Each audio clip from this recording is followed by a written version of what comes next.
The flickering light of a movie screen, the hush of anticipation, then terror seeping out from the screen, wrapping around you, cold and real.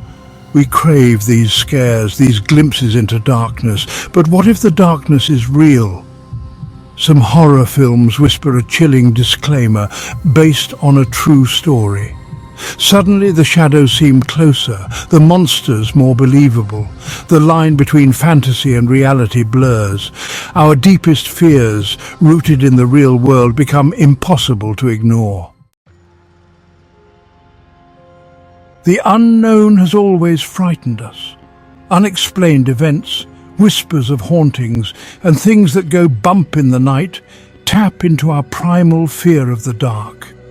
Our fascination with horror isn't just about the thrill, it's about confronting the darkness that might exist just beyond our understanding.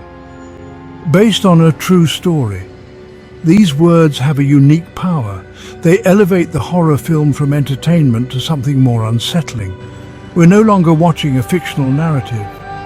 We're peering into a window of real-life terror, and few stories exemplify this more than the Amityville Horror. 112 Ocean Avenue, Amityville, New York. The house stands silent now, but its dark history continues to fascinate and horrify.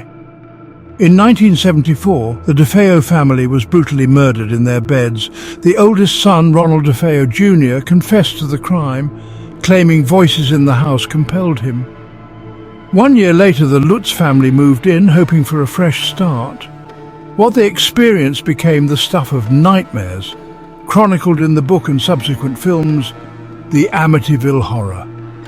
The story became a pop culture phenomenon, a terrifying tale that captured the imagination of millions.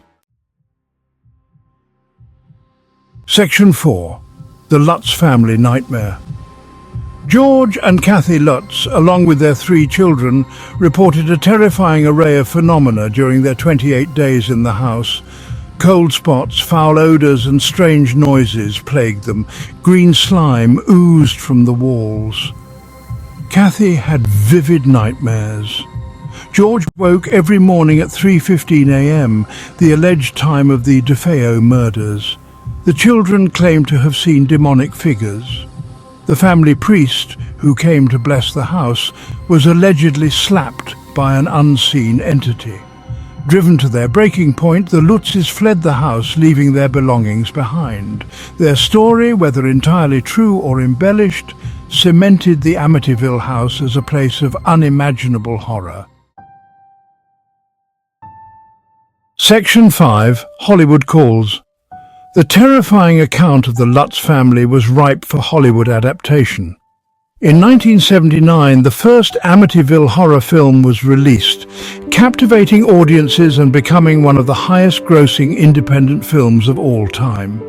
The movie's success spawned numerous sequels, prequels, and remakes, each attempting to capitalize on the chilling true story angle. While the films took creative liberties, often amplifying the horror elements for cinematic effect, the core story remained the same. A family terrorized by unseen forces in a house marked by tragedy. The true story, combined with the power of cinema, created a cultural phenomenon that endured for decades. Section 6. The line between reality and fiction. The Amityville Horror, like many stories claiming paranormal origins, sparked endless debate. Skeptics pointed to inconsistencies in the Lutzes' account, suggesting they fabricated or exaggerated their experiences for fame and financial gain. Paranormal investigators, on the other hand, found evidence of unusual activity in the house,